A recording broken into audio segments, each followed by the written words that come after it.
Hello students, goodwill classes में आपका बहुत बहुत स्वागत है। स्टूडेंट्स, क्लास 11 का हम अकाउंटेंसी अपना स्टार्ट करेंगे और इसका आज हम फर्स्ट चैप्टर करेंगे। तो फर्स्ट चैप्टर अगर हम देखते हैं तो इसमें क्या रहेगा, हम बेसिक से अपना स्टार्ट करेंगे क्लास 11 का अकाउंटेंसी और धीरे धीरे हम अपना पूरा कोर्स ये कवर करेंगे। तो आप लोगों को क्या करना है, चैनल को सब्सक्राइब करके जरूर रखना है, ठीक है, और अपने फ्रेंड्स को और रिलेटिव्स को शेयर जरूर करना है, ठीक है। तो सबसे पहला जो हमारा चैप्टर है वो हम बेसिक से बिल्कुल स्टार्ट करेंगे। क्लास 11th पे ये थ्योरी पार्ट भी रहता है अकाउंटेंसी में और न्यूमेरिकल भी रहता है, लेकिन अभी जो ये हमारा फर्स्ट चैप्टर है ये हमारा पूरा का पूरा थ्योरी बेस्ड है, ठीक है। तो फर्स्ट चैप्टर हमारा क्या है, इंट्रोडक्शन टू अकाउंटिंग। तो अकाउंटिंग का इंट्रोडक्शन पार्ट ये है और पूरा का पूरा चैप्टर थ्योरी बेस्ड है अभी। और जैसे जैसे हम न्यूमेरिकल पर जाएंगे तो वो भी आपको न्यूमेरिकल बहुत ही बेसिक से और स्टार्टिंग से आपको बताया जाएगा, राइट। तो सबसे पहले जो हमारा इंट्रोडक्शन टू अकाउंटिंग है इसको हम समझते हैं। देखिए क्या होता है कि अकाउंटिंग जो हमारा पार्ट है, ठीक है, हिंदी में लेखांकन कहते हैं वैसे इसको।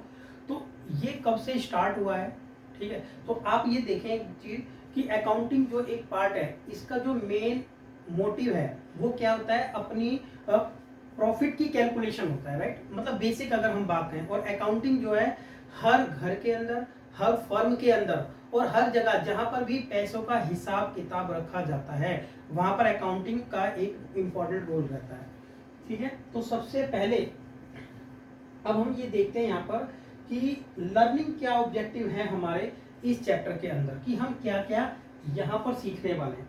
तो इस चैप्टर को कंप्लीट करने के बाद हम क्या क्या, या फिर कह सकते हैं क्या क्या यहाँ पर हम समझेंगे। तो फर्स्ट नंबर पर है कि मीनिंग ऑफ अकाउंटिंग, हम देखेंगे कि अकाउंटिंग का मीनिंग क्या होता है, ठीक है, मेन क्या मीनिंग है अकाउंटिंग का। और सेकंड नंबर पर क्या लिखा है, अकाउंटेंसी, ठीक है, क्या है अकाउंटिंग एंड बुक कीपिंग क्या है, राइट, ये चीज हम समझ पाएंगे। उसके बाद है रिलेशनशिप क्या है बिटवीन अकाउंटेंसी, ठीक है, relationship between accountancy, accounting and book keeping, ठीक है, ये भी चीज हम इसको समझेंगे अभी। तो ये हमारे पॉइंट्स हैं जो हम यहाँ पर सीखने वाले हैं। और डिफरेंस क्या है बिटवीन बुक कीपिंग और अकाउंटिंग, यूजर्स कौन कौन होते हैं अकाउंटिंग के, कि अकाउंटिंग जब हम करते हैं तो इसके यूजर कौन कौन होते हैं, कौन कौन अकाउंटिंग को यूज करता है, ठीक है। जब अकाउंटेंट हमारा अकाउंटिंग कर देता है तो उसको कौन कौन यूज कर सकता है, कौन कौन यूज करता है, किसके लिए यूजफुल रहता है वो, ठीक है। देन हम समझने वाले हैं यहाँ पर एडवांटेज क्या होती है, लिमिटेशन क्या होती है अकाउंटिंग की, बेसिक अकाउंटिंग कुछ टर्म्स हैं, क्योंकि चैप्टर स्टार्ट कर रहे हैं तो आपको कुछ छोटी छोटी चीजें, टर्म्स मेन वो पता होनी चाहिए, ठीक है। बहुत इंपॉर्टेंट टर्म्स हैं वो भी हम लोग इसी चैप्टर में करेंगे। और double entry system, book keeping का क्या है वो भी हम देखेंगे, ठीक है। तो अभी तो ये हमारा लर्निंग ऑब्जेक्टिव है सिर्फ, ठीक है, कि क्या क्या हम इस चैप्टर में पढ़ने वाले हैं। तो सबसे पहले हमारी बात हो रही है कि इंट्रोडक्शन से, कि इंट्रोडक्शन क्या है यहाँ पर। तो स्टूडेंट, इंट्रोडक्शन में हम ये देख लेते हैं कि अकाउंटिंग जो है ना हमारा, ठीक है, बहुत सिंपल लैंग्वेज में हम बात करेंगे कि जो मेन डेफिनेशन है अकाउंटिंग की वो भी देखेंगे यहाँ पर। मेन डेफिनेशन जो है, या फिर इन सिंपल वर्ड वो तो ये है, लेकिन यहाँ पर एक बात कर लेते हैं कि according to the American Institute of Certified Public Accountants इसका मीनिंग क्या है, ठीक है। क्या मीनिंग बनता है वहां पर, accounting is the part of recording. जो हमारा अकाउंटिंग है ना ये पार्ट रिकॉर्डिंग का है, ठीक है। यानी सबसे पहले हम क्या करते हैं यहाँ पर रिकॉर्डिंग करते हैं। रिकॉर्डिंग किस तरीके से करते हैं कि अपनी जो भी अकाउंटिंग टर्म्स होती है ना उनको रिकॉर्ड करते हैं। रिकॉर्ड करते हैं मतलब लिखते हैं, ठीक है। तो ऐसा किसने कहा है, American institute certified Public accountants के अकॉर्डिंग है ये डेफिनेशन कि accounting is the part of recording. तो ये टर्म्स कुछ याद रखना आप, रिकॉर्डिंग। उसके बाद क्या होता है अकाउंटिंग में, क्लासीफाइंग, ये इस तरीके का एक आर्ट है या फिर कह सकते हैं एक प्रोसेस है। देन हम उसके बाद समराइजिंग करते हैं, ठीक है। तो ये तीन वर्ड यहाँ पर आए हैं कि अकाउंटिंग, हम कह सकते हैं accounting is the art of recording, classifying, summarising the economic information, ठीक है। इकोनॉमिक इंफॉर्मेशन मतलब कि जो भी हमारा मनी से रिलेटेड ट्रांजेक्शन होता है उन सभी को हम सबसे पहले क्या करते हैं, रिकॉर्ड करते हैं, ठीक है। ये थ्री टर्म्स आप याद कर लें कि रिकॉर्डिंग करना है सबसे पहले, और ये क्लासीफाइंग है, और ये समराइजिंग है। अगर हम धीरे धीरे समझें अपने अकाउंटिंग को, तो ये पूरा जो वर्क होता है ना, वो ये इन 3 वर्ड्स पे ही डिपेंड कर रहा है, ठीक है। ये ही तीनों वर्ड्स हम अकाउंटिंग में, पूरे अकाउंटिंग में करते हैं। और ये जो इकोनॉमिक इंफॉर्मेशन वाली चीजें हैं सभी, ठीक है, in significant manner and terms of money, ठीक है, and in terms of money, money के टर्म्स में, transactions and event which are part at least of the financial character. और ये फाइनेंशियल कैरेक्टर की होनी चाहिए, इन सभी का कैरेक्टर कैसा होना चाहिए, फाइनेंशियल, तो मनी से रिलेटेड होना चाहिए, ठीक है। इंटरप्रेटिंग द रिजल्ट देयर, फिर हम उन सभी का क्या करते हैं, रिजल्ट निकालते हैं वहां पर। तो ये अकाउंटिंग की डेफिनेशन है, ये भी अकाउंटिंग की ही डेफिनेशन है, ठीक है। तो लिखा है अकाउंटिंग प्रिंसिपल बोर्ड यानी एपीबी। तो ये बोर्ड कहाँ का है, ये भी यही बोर्ड है कि American Institute of Certified public accountant, ठीक है, यूएसए का, अमेरिका का ये। सो डिफाइन, उन्होंने भी एक डेफिनेशन बताई है यहाँ पर, क्या है कि accounting is the service activity, एक सर्विस एक्टिविटी है। It function is to provide the quantitative information, ठीक है, ये क्वांटिटेटिव इंफॉर्मेशन देते हैं, ठीक है, primarily the financial in nature, और ये नेचर में कैसी है, financial information about economic decision. और फिर जब ये कंप्लीट हो जाता है ना, फिर यहाँ से हम अपने इकोनॉमिक डिसीजन भी ले सकते हैं। और सबसे जो मेन डेफिनेशन है वैसे जो आप लोगों को करनी है, वो आपको ये करनी है, ठीक है, यही इंफॉर्मेशन, यही डेफिनेशन है आप लोगों को जो रेडी करनी है, ठीक है। अगर आप नोट्स बनाए प्रॉपर तरीके से, तो आपको ये डेफिनेशन लिख लेनी है, बाकी ऊपर वाला डेफिनेशन आप छोड़ सकते हैं।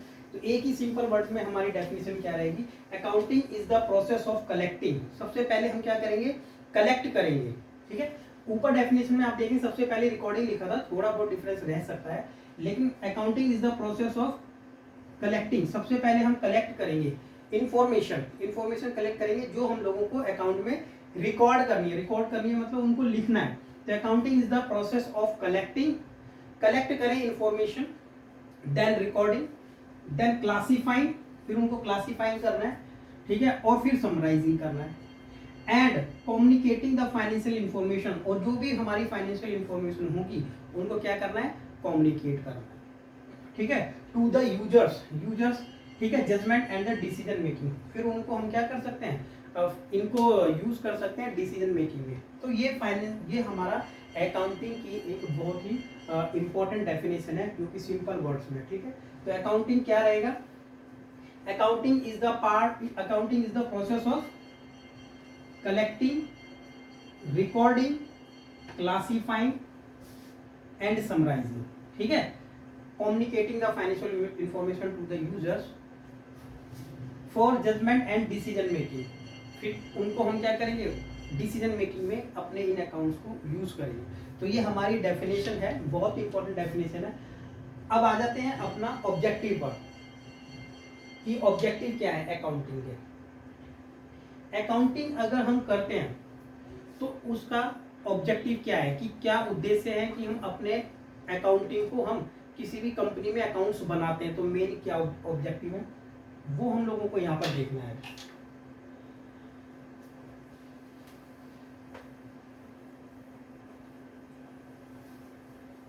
देखिए ऑब्जेक्टिव में क्या है, सबसे पहले to keep systematic and complete record. हमें अकाउंटिंग जब हम लोग बनाते हैं ना, तो हमारा जो मेन ऑब्जेक्टिव यही है कि एक सिस्टमैटिक तरीके से अकाउंट्स को बनाया जाए, और वो बहुत ही यूजेबल हो सभी के लिए, जो भी इंटरेस्टेड यूजर हैं उनको वहां से इंफॉर्मेशन मिल पाए, ठीक है। तो वन बाय वन इन्होंने ये भी बता रखा है कि ऑब्जेक्टिव क्या है, वो देख लेते हैं एक बार। To keep systematic and complete record of financial transaction. हम अकाउंटिंग इसलिए बनाते हैं कि एक सिस्टमैटिक तरीके से सारी चीजें वहां पर लिखी हो, ठीक है, फाइनेंशियल ट्रांजेक्शन सिस्टमैटिक तरीके से कंप्लीट की गई हो in the books of accounts की बुक में, according to the specified principle. और जो भी स्पेसिफाइड प्रिंसिपल हैं, यानी जो भी हमारे अकाउंट बनाने के लिए कुछ प्रिंसिपल्स रूल्स फॉलो करने हैं हमें, वो भी होने चाहिए फॉलो, ठीक है। To avoid the possibility of omission and fraud, जिससे कि हम वहां पर गलतियों से और फ्रॉड जो भी है उनसे बच पाए। तो इस तरीके की हमारी अकाउंटिंग होनी चाहिए, ये हमारा उद्देश्य होता है अकाउंटिंग करने का। सेकंड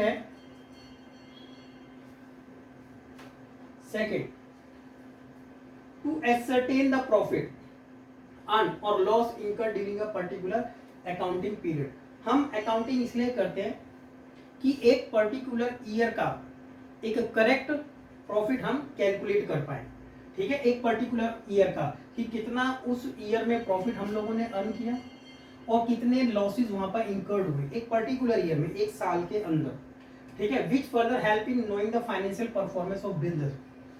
तभी हम एक बिजनेस की फाइनेंशियल परफॉर्मेंस को पता कर पाएंगे कि कैसे हमारी फाइनेंशियल पोजीशन है, अगर हमारे पास सिस्टमेटिक तरीके से अकाउंट बने हुए हैं, अगर हमने चीजों को नहीं लिख के रखा हुआ है। ठीक है, अकाउंट को आप नॉर्मल तरीके से ये मानिए कि जब हम अपने खर्चों को लिख के चलते हैं या अपनी इनकम को लिख के चलते हैं, तभी हम कंपैरिजन कर पाते हैं लास्ट ईयर से। ठीक है, तो यहाँ पर प्रॉफिट भी पता, अगर हम एक ऐसी स्टेटमेंट बना रहे हैं, अकाउंटेंट का काम क्या है, एक अकाउंटिंग को लिखना है। अकाउंटिंग लिखने का मतलब हुआ सारी चीजों को सिस्टमेटिक तरीके से लिखना। अब जब सारी चीजें हमारे पास सिस्टमेटिक तरीके से लिखी हुई हैं, तब हम उनको क्या कर सकते हैं, कंपैरिजन भी कर सकते हैं और एक अच्छा प्रॉफिट और लॉस कैलकुलेट कर सकते हैं।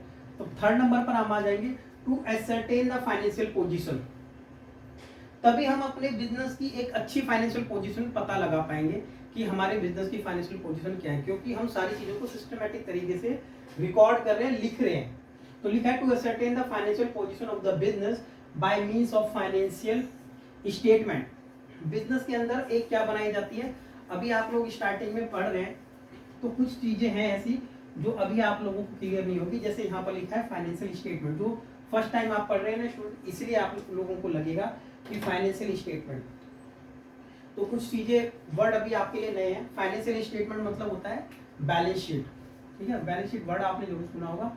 बैलेंस शीट बनाई जाती है, तो बैलेंस शीट होती है जिस तरीके से आप लोगों की रिपोर्ट कार्ड होती है। जब पूरा साल आप लोग स्टडी कर लेते हैं, फिर एग्जाम देते हैं, एग्जाम देने के बाद जब आपको एक फाइनल एक आपकी भी मार्कशीट मिलती है, वो भी क्या है, आपके पूरे साल का स्टेटमेंट है कि आप लोगों ने क्या किया। तो ऐसे ही यहाँ पर भी एक फाइनेंशियल स्टेटमेंट होती है या कहीं बैलेंस शीट होती है, एक ही बात है। ठीक है ना, जिससे आप लोगों को ये पता चलता है मार्कशीट से कि आपकी परफॉर्मेंस हर सब्जेक्ट में क्या रही है। तो ऐसे ही यहाँ पर हमारी जो बिजनेस की फाइनेंशियल स्टेटमेंट है या फिर बैलेंस शीट है, ये बताती है कि आपका बैलेंस क्या है। ठीक है, पूरे साल में आप लोगों के पास कितना बैलेंस है, तो ये बैलेंस शीट आपको बताती है। Which show the assets one side, जो एक साइड तो बताती है आपको बैलेंस शीट किस तरीके से होती है। ठीक है, बैलेंस शीट एक साइड इसमें एसेट्स होती हैं यहाँ पर, ठीक है, और एक साइड इसमें लायबिलिटीज होती है यानी यहाँ पर।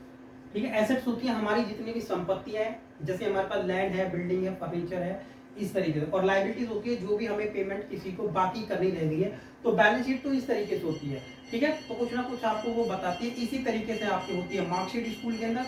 तो मार्कशीट को कोई देख के अगर तो क्या पता कर सकता है कि बच्चे के मैथ्स में कितने मार्क्स हैं, ठीक है, और साइंस में कितने हैं, इंग्लिश में कितने, हिंदी में कितने। तो इस तरीके से मार्क्स आप लोगों के पता चलते हैं किससे, मार्कशीट से। तो ऐसी बैलेंस शीट से बिजनेस की परफॉर्मेंस पता चलती है कि क्या बिजनेस के अंदर है। तो ये था हमारा third point. Fourth number point आता है। फोर्थ नंबर पॉइंट में क्या लिखा है, to ascertain the useful accounting information to the users. अब ये देखो, ये भी हमारा एक ऑब्जेक्टिव है कि हम अकाउंटिंग इसलिए बनाते हैं कि हम लोगों को पता चले कि अकाउंटिंग इसलिए भी बनाते हैं कि यूजर्स को ना, जो भी उसके यूजर्स हैं उनको काफी सारी इंफॉर्मेशन वहां से मिल जाती है। ठीक है, जो भाई हम अकाउंटिंग बना रहे हैं तो उसका कुछ ना कुछ तो बेनिफिट होगा। जो भी हमने अकाउंटिंग तैयार की है तो उसका एक बेनिफिट नहीं है सिर्फ कि उसका प्रॉफिट हम कैलकुलेट कर लेते हैं या बैलेंस शीट बना लेते हैं, नहीं, उसके और भी बहुत सारे हैं फायदे कि यूजर्स को बहुत फायदा मिलता है उनसे। तो यूजर्स कौन कौन है, यूज उसको कौन कौन करेगा अकाउंट बनने के बाद, अकाउंट ऑनर्स कर सकते हैं, जो बिजनेस है के मालिक है उनको फायदा होता है, वो देख सकते हैं कितना प्रॉफिट हुआ, कितना लॉस हुआ, और पिछले साल के भी अकाउंट होंगे हमारे पास तो उसको पता लगता रहता है। इन्वेस्टर्स को फायदा है, दूसरे लोग तभी इन्वेस्ट करेंगे, हमारे बिजनेस को इन्वेस्ट तभी करेगा कोई दूसरा पर्सन, ठीक है, हमें पैसा देगा या उधार देगा, वो तभी देगा कब, जब उनको लगेगा कि एक अच्छी परफॉर्मेंस है।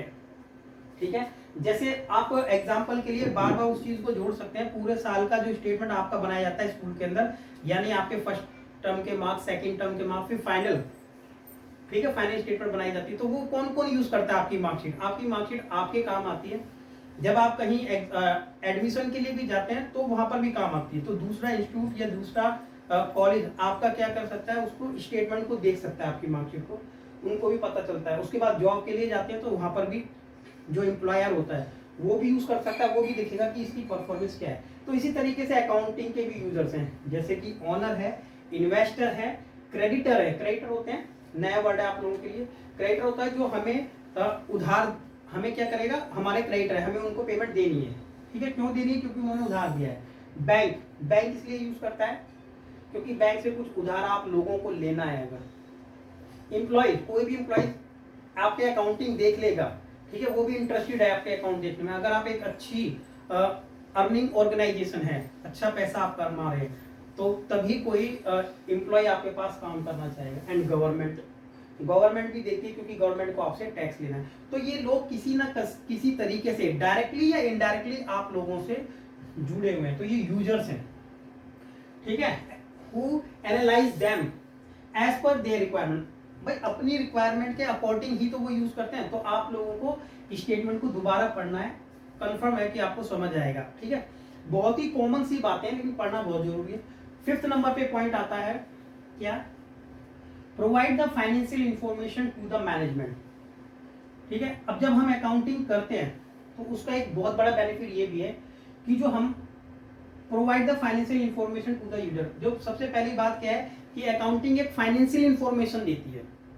इंफॉर्मेशन कैसी देती है, फाइनेंस, फाइनेंशियल मतलब पैसे से रिलेटेड वाली इंफॉर्मेशन देती है। अकाउंट पूरी तरीके से मनी से रिलेटेड है। ठीक है, वो क्वालिटी से रिलेटेड नहीं है, क्वालिटी नहीं बताता है, ये सिर्फ क्या बताता है, मनी से रिलेटेड मैटर सारे क्लियर करता है। तो ये इंफॉर्मेशन देता है फाइनेंशियल इंफॉर्मेशन मैनेजमेंट को, जो वहां का मैनेजमेंट होगा, टॉप लेवल के मैनेजर होंगे, मैनेजमेंट होगा, which help in decision making, budget and forecasting. तो आप लोगों को ये पता चल पा रहा होगा, जब हम अकाउंटिंग पूरे तरीके से करते हैं तो वहां के जो मैनेजर्स होते हैं तो वो अकाउंटिंग को देखकर पता कर लेते होंगे कि कंपनी को कहां पर लॉस हो रहा है, कि कंपनी को कहां पर फायदा हो रहा है। ठीक है, क्या वीक पॉइंट है, क्या स्ट्रॉन्ग पॉइंट है, तो कहां पर उनको क्या डिसीजन लेना है। तो ये चीज की इनको पता चल जाती है मैनेजमेंट को। जैसा कि आपके घर पर जब आपके मार्कशीट देख करके आपके पेरेंट्स को भी ये क्लियर हो जाता है, आपकी जो मार्कशीट है वो भी एक तरीके की कैलकुलेशन है, एक स्टेटमेंट है। ठीक है, लेकिन फाइनेंशियल नहीं है। वो कैलकुलेशन किस चीज की है कि आपकी स्टडी की, आपने किस तरीके से स्टडी किया, वो कैलकुलेशन है एक तरीके की। हम उससे रिलेट करके इस बात को समझ रहे हैं कि जब मार्कशीट में आपके नंबर लिखे रहते हैं, ठीक है, हिंदी में इतने, साइंस में इतने, इंग्लिश में इतने, जो भी है, अब जिस सब्जेक्ट पर कम होते हैं तो आपको मैनेज कौन कर रहा है, मैनेज कर रहे हैं आपके घर पर या स्कूल में भी, वो आपको मैनेजमेंट दे रहे हैं ना, वो आपको गाइड कर रहे हैं। तो वो आपको जो गाइड करने वाले लोग हैं, ठीक है, पेरेंट्स भी हो सकते हैं, ब्रदर सिस्टर, जो भी आपको गाइड कर रहा है, तो तुरंत आपकी मार्कशीट में देख करके किस सब्जेक्ट पर आप वीक हैं तो वो डिसीजन मेकिंग कर सकते हैं, राइट। तो वो बता सकते हैं कि आपको किस सब्जेक्ट की ट्यूशन की जरूरत है, किस सब्जेक्ट के ट्यूशन की जरूरत नहीं है, कहाँ टाइम देने की आपको जरूरत है, कहाँ टाइम आपको बचाना चाहिए। आ जाते हैं पॉइंट नंबर 6 पर, to prevent fraud by maintaining the regular and systematic accounting record. अगर आप रेगुलर और सिस्टमेटिक अकाउंट बना रहे हैं, ठीक है, तो ये भी एक क्या है, ये भी इसका ऑब्जेक्टिव है। अकाउंटिंग का क्या ऑब्जेक्टिव है कि हम फ्रॉड को रोक पाए। हमें बार बार ये ध्यान रखना चाहिए कोई भी लाइन पढ़ते हुए कि हम पढ़ क्या रहे हैं। ठीक है, ये एक ऑब्जेक्टिव है कि हम अकाउंट इसलिए बनाते हैं जिससे कि हम फ्रॉड को रोक पाए।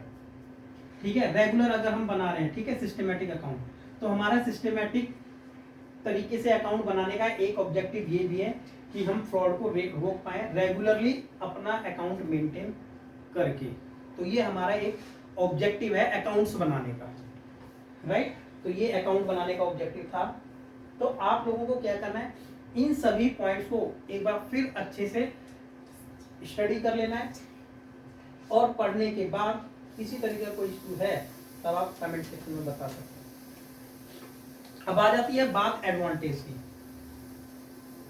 तो ये वाली बात आप समझे कि ऑब्जेक्टिव और एडवांटेज कुछ सेम टाइप का पॉइंट होता है ये, ठीक है।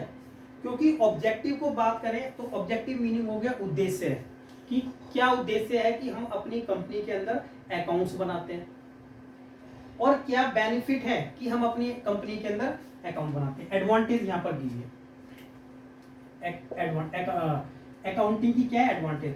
तो देखो उद्देश्य और एडवांटेज सिमिलर टाइप की ही टर्म्स हैं ये, ठीक है। आप अगर ऑब्जेक्टिव को लिख देंगे अगर एडवांटेज में, तो वहां पर आपको नंबर मिलने के चांसेस हैं, क्योंकि मिल जाएंगे नंबर, क्योंकि ये चीजें एक जैसी ही हैं, ठीक है, सिमिलर ही है। थोड़ा सा वर्ड आपको चेंज करने की जरूरत पड़ सकती है बस।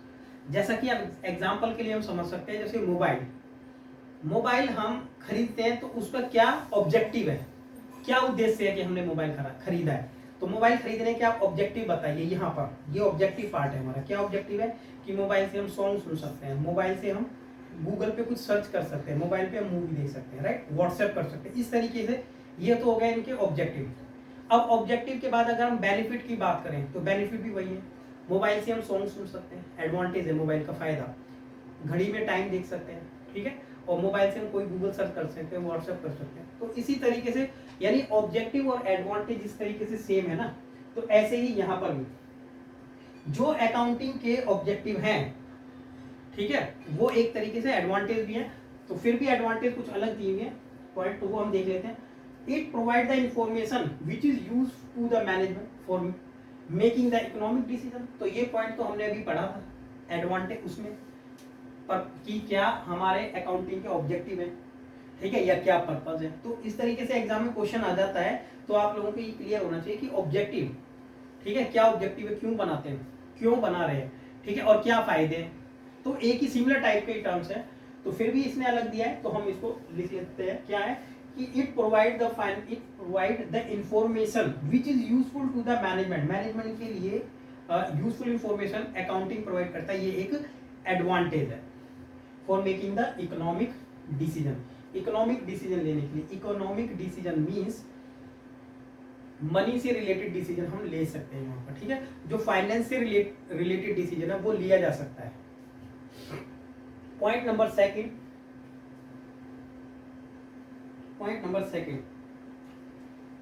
It help owners to compare one year result with those और the other year to locate the factor which lead to changes. तो ये हमारा क्या है, एडवांटेज है। अब चाहे तो ये ऑब्जेक्टिव में भी ले जा सकते हैं आप, ठीक है। तो मैंने आपको बता दिया है ऑब्जेक्टिव और एडवांटेज एक ही जैसे पॉइंट होते हैं, ठीक है। तो ऑब्जेक्टिव में क्या बताया सब, एडवांटेज में कि ये ऑनर्स की हेल्प करता है, जो बिजनेस का ऑनर होता है उनकी हेल्प करता है। किस चीज में, अगर आपके पास अकाउंट बने हैं तो किस चीज में हेल्प करता है, वन ईयर रिजल्ट, जो पहले साल का जो रिजल्ट कैसे पता चलता है, जब हम सारी अकाउंटिंग बना रहे हैं तब हमारे पास पूरा साल खत्म होने के बाद जो बैलेंस शीट निकल के आती है सबसे लास्ट में, तो वो हमें जो रिजल्ट देगी, तो हमें कैसे पता चल पाएगा, क्योंकि हमारे पास पूरी अकाउंटिंग है, पिछले साल की भी है, इस साल की भी है, करंट ईयर की, और फ्यूचर में भी होगी। तो इजी रहेगा आपस में कंपेयर करने के लिए, ठीक है। Other year, locate the factor which lead to changes, हमें ये भी पता रहेगा, ये भी हम लोकेट कर पाएंगे, ठीक है, या चेक कर पाएंगे क्या कि कहां पर हमें चेंजेस की रिक्वायरमेंट है, ठीक है, क्योंकि सारी चीजें हमारे सामने रहती है। Point number third, it provide information about the financial position. ये ठीक है, क्या लिखा है, इट प्रोवाइड, इट मींस जो हमारी अकाउंटिंग है, अकाउंटिंग प्रोवाइड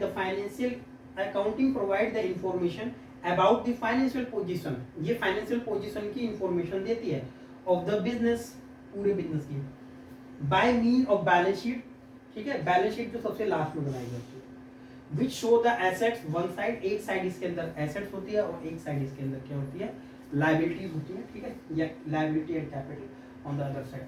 तो कुछ चीजें ऐसी हैं जो आप लोग अभी फर्स्ट टाइम कर रहे हैं, तो कई वर्ड्स ऐसे आएंगे, लेकिन आप प्रॉपर एक बार समझते रहें, फिर जैसे जैसे आगे बढ़ते चले जाएंगे, फिर बैक वाला भी दोबारा पढ़ते जाएं, क्योंकि तब आपको चीजें क्लियर होगी, ठीक है। क्योंकि अभी आपका स्टार्टिंग है, फर्स्ट टाइम है, सॉरी, बैलेंस शीट आपको अभी बना के नहीं दिखाई जा सकती है, ठीक है, बस एक ये है कि इस तरीके से होता है।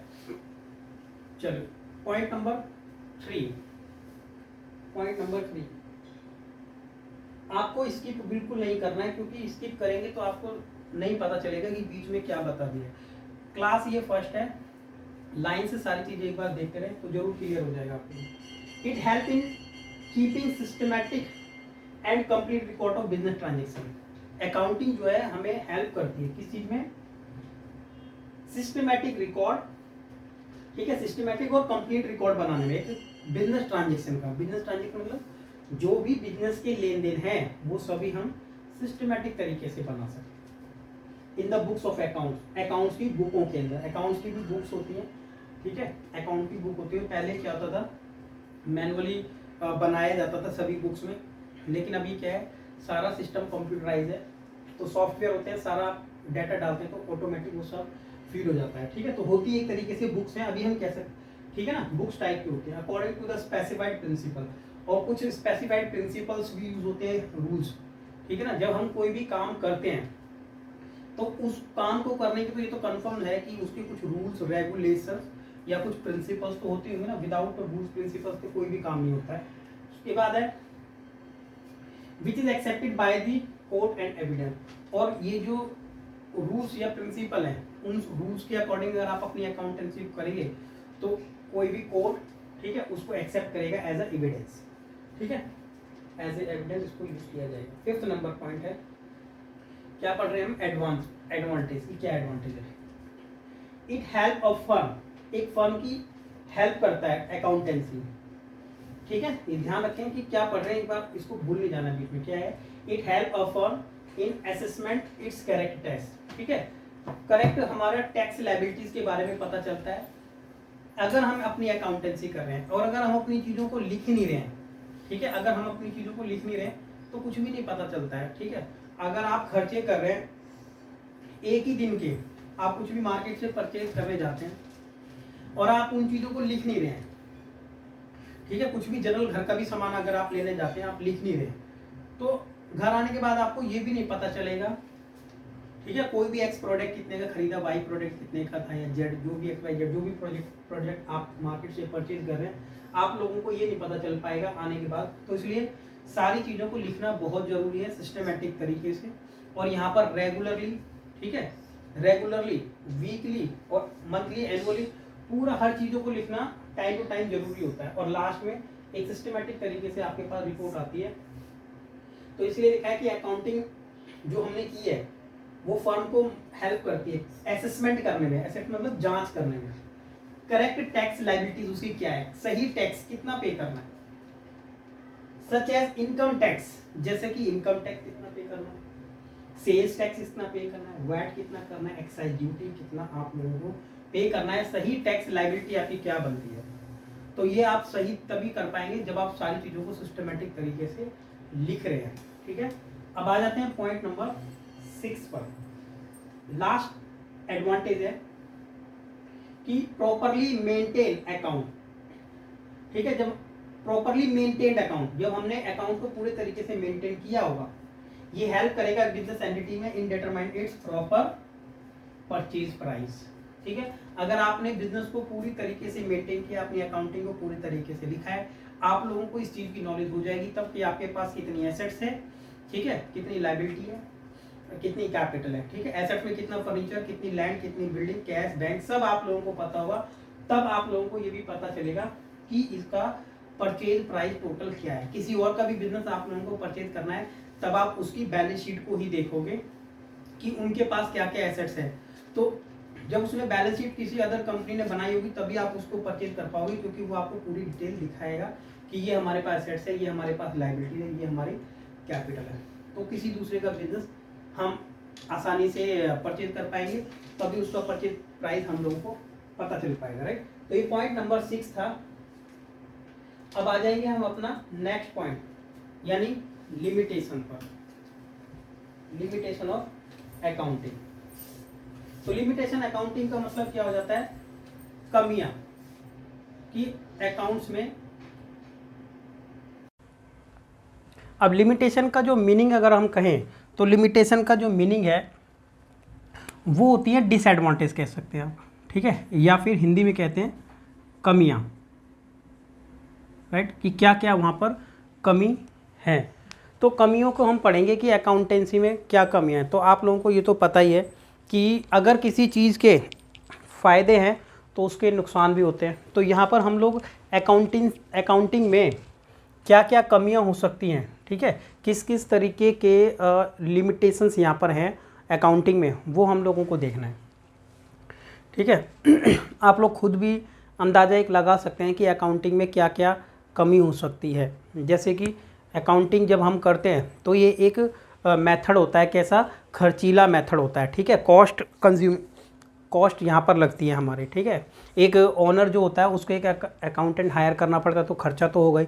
तो इस तरीके से ये एक लिमिटेशन है अकाउंटिंग की, ठीक है। अकाउंटिंग जो है वो कोई भी चीज़ें जो होती है ना हिस्टोरिकल कॉस्ट पर दिखाती है, राइट। क्योंकि जो चीज़ हमने लिख ली है अभी उस पर, तो अब मार्केट में अगर उसका प्राइस बढ़ गया है तो हम उसको कट करके उसको प्राइस को नहीं बढ़ा सकते हैं। तो इस तरीके से और भी बहुत सारे फैक्टर्स हैं जो ये दिखाते हैं कि अकाउंटिंग की कुछ कमियां भी हैं, ठीक है। तो पहली क्या पढ़ते हैं हम, क्या लिखा है, it is the historical in nature. ये नेचर में कैसा है, हिस्टोरिकल है। जो चीज़ हमने लिख दी है, जैसे हिस्ट्री होती है ना, पास्ट, उसको लिख दिया है। अब जैसे टाइम बीतेगा तो किसी भी एसेट्स की वैल्यू में क्या होता है, चेंज हो जाता है, ठीक है। कोई जैसे हमने व्हीकल परचेज किया है या कोई लैंड परचेज की है तो उसकी वैल्यू तो बढ़ जाती है, घट जाती है, लेकिन उसको हम चेंज नहीं करते हैं फिर यहाँ पर। It does not reflect the current worth of the business, जो कि बिजनेस की एक करंट वर्थ को नहीं दिखाता है। तो यहाँ पर एक इसका ये लिमिटेशन है। More over the figure given in the financial statement ignore the effect of the price level changes. तो प्राइस लेवल जो भी हमारा चेंज होता है ना उसको नहीं दिखाता है अकाउंटिंग में, तो एक लिमिटेशन है ये, ठीक है। सिंपल सी बात है, समझ आ गई होगी। पॉइंट नंबर सेकंड है, it contain only those information which can be express in the terms of money.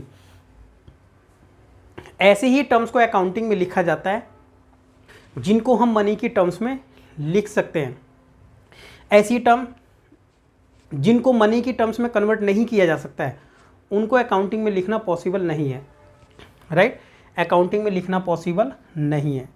तो बहुत सारी चीज़ें ऐसी होती हैं, और जैसे कोई प्रोडक्ट आपने परचेज़ किया है तो प्राइस उसका पता है हमें, तो हम उसको लिख लेते हैं, ठीक है। लेकिन और अगर कोई प्रोडक्ट आपका है वो खो गया है, टूट गया है, जल गया है, ठीक है, तो इस तरीके के प्रोडक्ट से जो नुकसान हमें होता है वो भी हम लिख सकते हैं। लेकिन नुकसान और भी कई तरीके से हो सकता है, जैसे कि एम्प्लॉयज़ के बीच में झगड़ा हो गया है, या फिर मैनेजर और एम्प्लॉयज़, टॉप लेवल और मिडिल लेवल या लो लेवल के बिटवीन क्या हो गया है, किसी भी तरीके का डिस्प्यूट चल रहा है। तो डिस्प्यूट चलने की वजह से भी क्या होते हैं, लॉसेस तो होते हैं, लेकिन इस तरीके के लॉसेस को मनी में कन्वर्ट नहीं किया जा सकता है।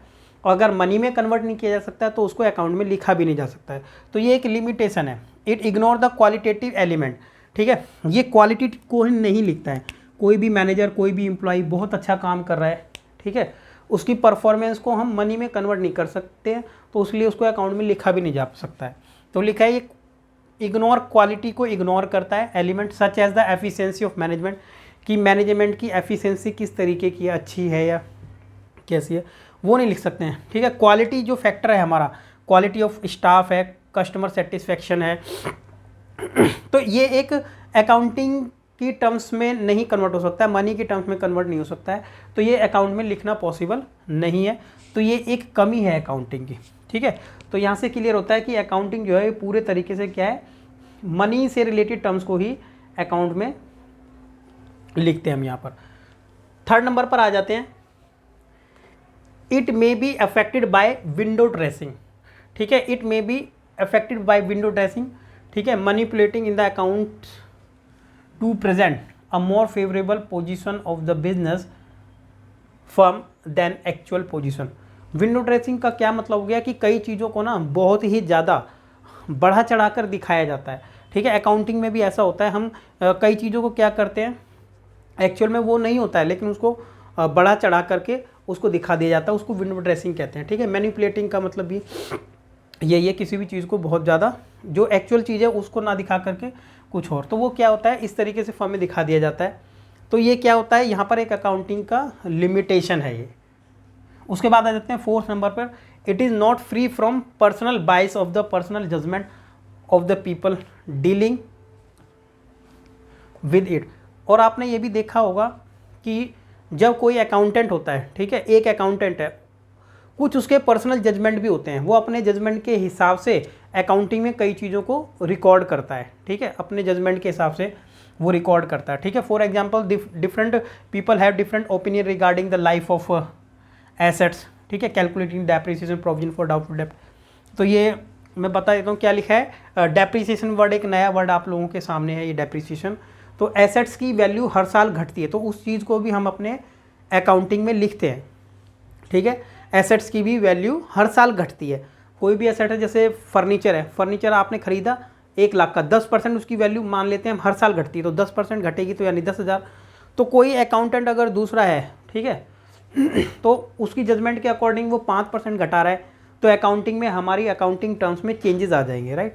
तो ये पर्सनल जजमेंट है उनका। तो ये थोड़ा सा क्या है, पर्सनली क्या हो जाता है, बाइसनेस हो जाती है, राइट। एक पर्सन कुछ और लिखता है, दूसरा कुछ और।